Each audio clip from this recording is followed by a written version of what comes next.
Hello friends, मैं हूं सुदर्शन प्रकाश और आप देख रहे हैं यूट्यूब चैनल गुरु चकाचक।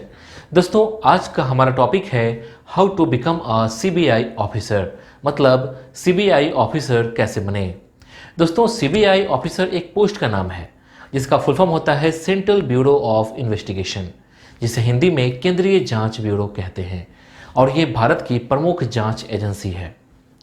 सीबीआई को कई आर्थिक अपराधों, विशेष अपराधों, करप्शन के मामलों और अन्य हाई प्रोफाइल मामलों की इन्वेस्टिगेशन करने के लिए जाना जाता है।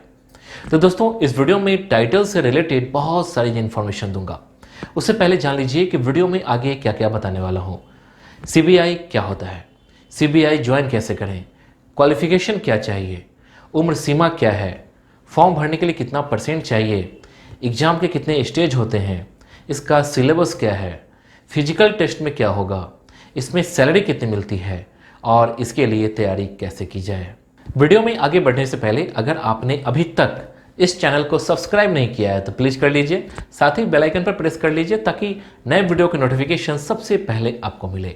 तो चलिए शुरू करते हैं। पहला पॉइंट होगा सीबीआई क्या होता है।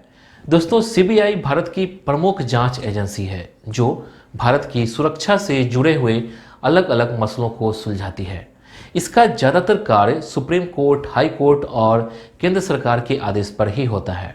सीबीआई का कार्य क्षेत्र भारत की सभी राज्य है और हाँ, जरूरत पड़ने पर दूसरे देशों की सुरक्षा एजेंसियों से सहयोग प्राप्त कर सकता है। चलिए सीबीआई को और डिटेल से समझते हैं। सुप्रीम कोर्ट और हाई कोर्ट राज्य सरकार के ऑर्डर के बिना देश के अंदर किसी भी आपराधिक मामलों की इन्वेस्टिगेशन का ऑर्डर सीबीआई को दे सकती है, लेकिन केंद्र सरकार राज्य सरकार की सहमति के बिना इन्वेस्टिगेशन का ऑर्डर नहीं दे सकती। राज्य सरकार राज्य में घटित अपराधों की जांच के लिए केंद्र सरकार को प्रस्ताव भेजती है। प्रस्ताव प्राप्त होने के बाद केंद्र सरकार सीबीआई को इन्वेस्टिगेट करने का ऑर्डर देती है, परंतु केंद्र सरकार स्वतंत्र रूप से केंद्र शासित प्रदेशों में सीबीआई को जांच का आदेश दे सकती है। इसके बाद जानते हैं सीबीआई ज्वाइन कैसे करें। दोस्तों, सीबीआई ज्वाइन करने के लिए दो अलग अलग एजेंसियां सीबीआई परीक्षा का आयोजन करवाती है। एक है यूपीएससी और दूसरा है एसएससी सीजीएल। यूपीएससी मतलब यूनियन पब्लिक सर्विस कमीशन और एसएससी सीजीएल मतलब staff selection commission combined graduate level. दोस्तों, सीबीआई में ग्रुप ए ऑफिसर बनने के लिए आपको यूपीएससी द्वारा आयोजित सिविल सेवा परीक्षा पास करके आईपीएस बनना होगा। वहीं सीबीआई में सब इंस्पेक्टर बनने के लिए आपको एसएससी सीजीएल परीक्षा देनी होगी। वहीं आप प्रमोशन के थ्रू आप ऊपर के रैंक तक भी जा सकते हैं। दोस्तों, यहाँ मैं आपको एसएससी सीजीएल एग्जाम के द्वारा आप सीबीआई में इंस्पेक्टर कैसे बनेंगे वो मैं यहाँ आपको बता रहा हूँ। अब जानते हैं सीबीआई में सब इंस्पेक्टर बनने के लिए क्वालिफिकेशन क्या चाहिए। दोस्तों, एसएससी सीजीएल का फॉर्म भरने के लिए सबसे पहले आपको रिकॉग्नाइज्ड यूनिवर्सिटी से ग्रेजुएशन पास करना होगा, वो भी किसी भी सब्जेक्ट से। यहाँ सब्जेक्ट कोई मायने नहीं रखता कि आपने ग्रेजुएशन किस सब्जेक्ट से किया हुआ है।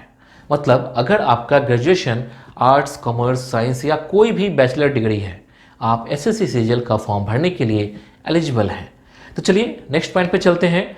उम्र सीमा क्या है और छूट कितनी मिलती है। दोस्तों, उम्र सीमा की बात करूं तो सीबीआई ऑफिसर पद के लिए कैंडिडेट की एज मिनिमम 20 वर्ष और मैक्सिमम 30 वर्ष होनी चाहिए, तभी आप इसमें आवेदन कर सकते हैं।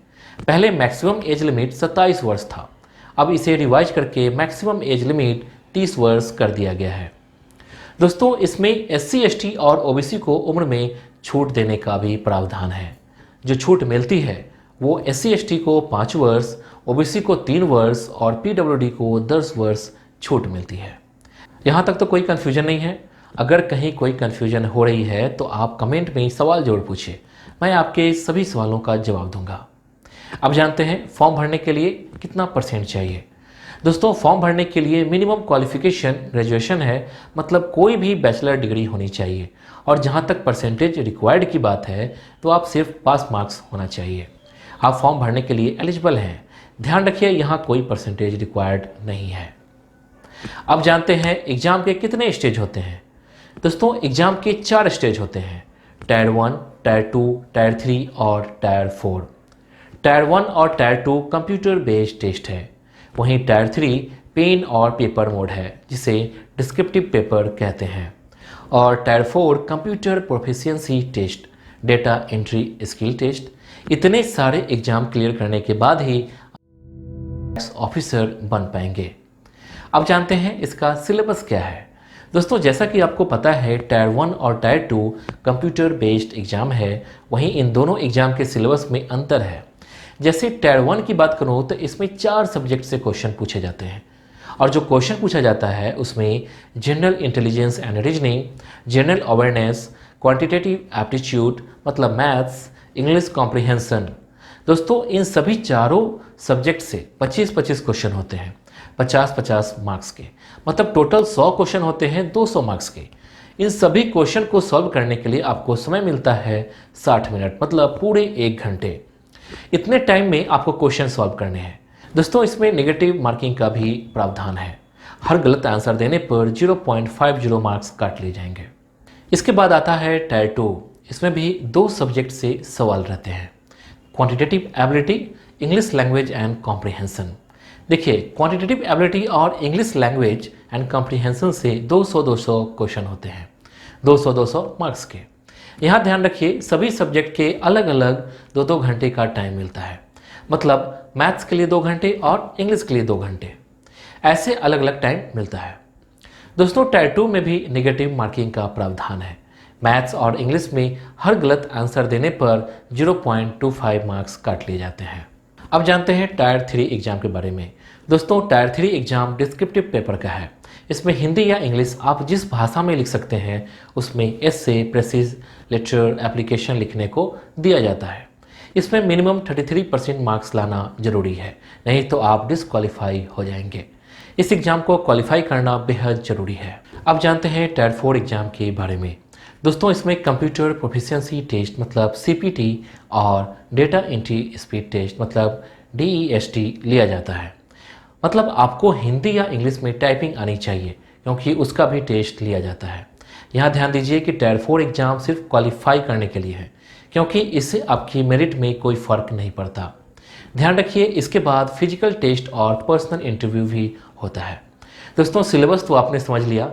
अगर कहीं कन्फ्यूजन हो रही है तो कमेंट बॉक्स में सवाल जरूर पूछिए। अब जानते हैं फिजिकल टेस्ट में क्या होगा। दोस्तों फिजिकल टेस्ट की बात करूं तो पुरुष कैंडिडेट के लिए हाइट 165 सेंटीमीटर और सीना फुलाकर 76 सेंटीमीटर होनी चाहिए। वहीं महिला कैंडिडेट के लिए हाइट 150 सेंटीमीटर, फीमेल कैंडिडेट की चेस्ट माप नहीं होती है। दोस्तों सारी चीज़ें बता दी, लेकिन अब आपको जानना चाहिए इसमें सैलरी कितनी मिलती है। दोस्तों ये पोस्ट ग्रुप बी के अंतर्गत आती है, इसलिए इनकी सैलरी भी काफ़ी स्टैंडर्ड होती है। इन्हें पे लेवल 7 के तहत 44,900 से 1,42,400 तक की सैलरी मिलती है। साथ ही कई तरह की अन्य सुविधाएं भी इनको दी जाती है। अब जानते हैं लास्ट में इसके लिए तैयारी कैसे की जाए। दोस्तों CBI सब इंस्पेक्टर बनने के लिए आपको पढ़ाई तो करनी पड़ेगी, ये तो आपको पता है, लेकिन सिस्टमैटिक ढंग से पढ़ाई करने के लिए आपको डेली रूटीन बनाना होगा, मतलब स्टडी का टाइम टेबल बनाना होगा और आपको उसके अनुसार ही तैयारी करनी होगी। देखिए सबसे पहले SSC CGL का सिलेबस को समझिए और उसके अनुसार पढ़िए। इसके लिए आप किसी बढ़िया कोचिंग का भी हेल्प ले सकते हैं या आजकल YouTube पर भी बेहतरीन क्लासेस शुरू हो चुकी हैं। करना ये होगा कि आपको बेस्ट चैनल को खोजना होगा जो आपको SSC CGL की तैयारी करवा दे। तो दोस्तों CBI ऑफिसर बनने के पूरे प्रोसेस को आपने समझ लिया। उम्मीद करता हूँ कि ये वीडियो आपको पसंद आई होगी। पसंद आई तो वीडियो को लाइक कीजिए और चैनल को सब्सक्राइब कीजिए। Thank you.